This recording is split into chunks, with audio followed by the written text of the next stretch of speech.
I'm Craig Lee, I'm Robb McGee. and this is Real Talk with Rob and Craig on Thursday, the 21st of July, 2022. And we're going to start off with... One of our What? realtor partners. Wow, that was This is saying hi to you, MD. He suggested that we tell a dad joke at the start of every show. So I don't know how this is a dad joke, but... Well, because it's stupid. I guess we could just say we're telling a stupid joke to start. Funny. So here's your joke of the week. Are you ready? What do you call a bear with no teeth? I can see it. A gummy bear. It's not a horrible Janet's shaking joke. her head. It's not a horrible joke. MD, that's for you. Listen. Yeah. Here's the quote of the week. Is opportunity is missed by most people because it's dressed in overalls and looks like work. That's Thomas Edison. Craig's wearing overalls today. Why are you wearing overalls today? Well, Craig? because the market's so tough, I got to go back to bucking hay. When I this is true. When I was in high school, I bucked hay for 2 cents a bale. I have no idea if it's whatever it is now. Will you put that in the comments below? How much per bale? How much now to buck Probably hay? all the way up to 6 cents a bale. So as everybody can tell, we're kind of in a goofy mood today. Actually, I just got these new overalls, and I was excited to wear them. And His wife loves them. my wife does not love me in overalls, but You may not see him very often. you probably won't. Yeah. But I will tell you, they're super comfortable. Have you ever wore overalls? No, I I never bucked hay. you don't have to buck hay to wear overalls. There was a buddy of mine in the service that would let me wear his overalls. We're all kids and we're all about the same age. And I do not remember. I just remember they were kind of cool looking at the time, but I don't remember. You were emulating Dexy's Midnight Runners.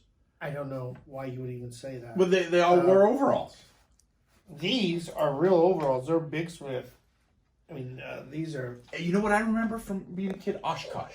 Sure. Yeah. Yeah. All right. Well, what's going on in the market? Well, a negative note, an all-time high. 81% of consumers say the economy is on the wrong track. Yeah. Not to go into politics, but that also came out as an all-time low for Chief Executive Officer. A national database reports roughly 3 out of 4 markets saw at least 25% of listed homes drop their price in June. 25%. And it hasn't been that long ago that every home... We didn't see that ever for about 2 straight years. Yeah. And you know what's happening, and I've got a follow-up comment on this. The Fed has said that there was a surge in demand over the last 2 years, not necessarily a shortage in housing. Well, we know that that's not really true. Yes, there was a surge in demand, partially fueled by how low interest rates were. But the fact of the matter is, there were not enough homes for sale. People were standing in line, and that's why you were in multiple offer situations. And inventory remains low. That's why we are seeing prices and the competitive market normalize a little bit. But there's still, if you price your home competitively, it will be sold quickly. There is still a line of people looking to buy. And the report from the federal economist, this is not the Fed, the federal economist says that they point out we still have not built enough homes to meet the growth demand. So the construction industry, and this is across the nation, not just here in the Northwest, all states, they're behind. And they're going to be behind for many more months to come. In the Northwest, they're saying another year to catch up with pre-pandemic levels. So we've been doing this for a while, and what you're saying is no different than what I heard in 2000, 2003, 2000, and just pick it's almost an exact recycle. Yeah. And the fact that rates are going up, if it does anything, it kind of helps counterbalance where we were, because we were going off the deep end again. And now with rates going up, those people are back to buying houses where they could originally have bought for $400,000. Right. Then all of a sudden they're up to $600,000 because rates are at an all-time low. They're back to the $400,000. So looking back, I just did a 30-year average on fixed rate mortgages at 5.71 is the average for 30 years. We're right in that ballpark. Yep. So it's not like rates are astronomically high. I mean, we always bring up the fact that back in the 90s, rates were high, the early 90s, but it really, if you're going back into the 80s, and I know all this does is just give you data, but it proves that it's cyclical. Yep. And this is a way to manipulate the market for the government to slow everything down. And we're at about a 14 to 15 year high in interest rates right now, as of today. Oops, I forgot to hit mute on my phone, and I don't know where the phone is. we're in Rob's office today because I didn't want to clean up mine, and he never cleans up his. And you know what? It's scam likely. Thanks a lot. All right. So here's what I was saying. What were you saying? We're at a 15-year high. However, You even said though 14. 14 to 15-year high, even though we're at that high watermark as far as rates recently, they're still reasonable. The interest rates are Absolutely. at a reasonable level. They're still affordable. They are still right in that range, as you said, the average range. So never forget that. We have not gotten back to the point where we were in the early 90s or the late 80s when Or the rates, early 80s. and the early 80s even worse. Yeah. But even in the early 90s, rates were up 8-9%. It And was they not stayed uncommon right at there all. for years. Yes. That's why the average, I think 50-year average it's still in the sevens. Yeah. If you go back and pull those, of course, that data is going to pull up anyway, you get it. So I also want to say thank you to the Lee McGee office in Gig Harbor, Gold Financial, AMCAP Mortgage, and the Ambassadors for Christ, and everybody that helped with our Give Back Day, which was a huge success. We had more clothes. We had the Cascade Regional Blood Drive here. I think we had 25 slots filled, and Rob and I gave blood. Janet's blood's no good. No, Janet. What was it that day? Water. Water. Okay. Drink more water, Janet. Anybody. So, just overall, it was just a great day. Yeah. We donated a lot of blood through the blood drive. We took over 500 pounds of food to Fish Food Bank here in Gig Harbor, and we delivered, I think it was 9 full bags of new and gently used clothing to the Tacoma Rescue Mission. So we had a lot of agencies that we helped that day. Oh, and we delivered pet food to a pet rescue service. We had a big box of dog treats and dog food and necessary things that they need, that they run short of, and we delivered that. So 4 different things that we were participating in, and all of them were a great success. Thanks to those of you who participated. Ticor Title.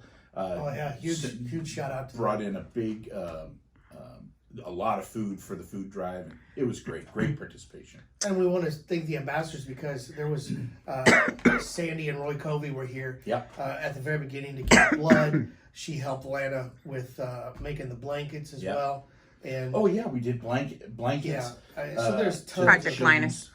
Project Linus, thank you, Janet. So lots of things to be thankful for. Yep. And in addition to that, I would also like to say this Saturday, bless you, Janet, the 23rd at 9 o'clock in Silverdale at the Harley-Davidson dealership is our Christian Motorcycle Association's monthly meeting. Rob is a member. I'm the president. My wife is the secretary. We've got the best road captain in the entire country. Ken Molman. Big shout out to him. His wife is a blessing. Jim Corey, who's our chaplain, is going to be out this week. So we're not sure who will do that. And Mike Birch is sick. So we pray for a speedy recovery for him. But anyway, it's free donuts, free coffee. It's delicious. It's a good time. And it's a lot of fun. We just had our state rally in Cle Elum, and that was fun. Our chapter has given away a motorcycle to pastors for the 4th year in a row. We're one of the highest giving chapters in there is. So we love giving back, even though our company did it for one day. We do it all year. Anything we can do. And anytime you're curious about what we want to do to give back or what we're doing, if you are curious and you want to either know what we're doing or you want to participate with us, always bring up the cowbell. It's obnoxious. It's fun. It's out of the norm, but we don't bell ring. We cowbell ring. Yeah. And we have fun. That's with Salvation Army Yeah. every Christmas. And I'll tell you, man, people love the goofy behaviors that we throw in there, and just because I've always said people will come if you're having fun, and we have fun. Yeah. That's really You can have fun while you're doing charitable works. Why would you not? Why would you not? Just to interject, Brenda Kelly says she loves your overalls. Oh! Are we live? I'm assuming. Oh no, we're not live. I sent her a picture. Oh. Well, hello, Brenda Kelly, and we just did over the 4th of July. We barbecued for Brenda Kelly. Had a big old shenanigans. Yeah, we were down in Stillicum for the old-fashioned 4th of July celebration, and Craig and I grilled up about 300 hot dogs and handed them out to people there. You bought 200, and Brenda had 50. Oh, I bought 230 and Brenda had 50, so 280. I was rounding up to 300. We were getting close to 300. Next year we'll have to have more. We will have to have more because we were out. People were starving for hot dogs at 10 o'clock in the morning. we were trying to get the grill going, get set up like, oh, when the hot dog's ready. It's like, hey, go get an egg, man. The hot dogs will be ready at noon. But we will make sure that the grill's right, even if we have to bring one. Yeah. But what a great turnout. Yeah. And you should always go to the bakery next door to Brenda in Stillicum. Delish. Is that what is it called? Yeah. Say it again. Delish. It is, and that is on Lafayette. I don't know. I don't know the street number. Anyway, you'll see it. It's a great bakery. Yeah. The people that own that building are just great people. They are. And they love that people get to come in and use it. They give back to the community all the time. To the community all the time. All right. That's all I got. That's all I got. Hopefully we'll see you Saturday. Jenna is dying to say something, so go ahead real quick. Don't forget the Tally team did rescue at the homeless, the dog shelter. Tally Gold down in El Paso, Texas, did a dog shelter where they donated a bunch of food and supplies to them as well. So yeah, it was great. And they brought home a dog. Oh, they did? I didn't know that. Oh my gosh. That's not good for another that dog. Yeah. That's not good. All right, I'm Craig Lee. I'm Robb McGee. And that's Real Talk with Robb and Craig.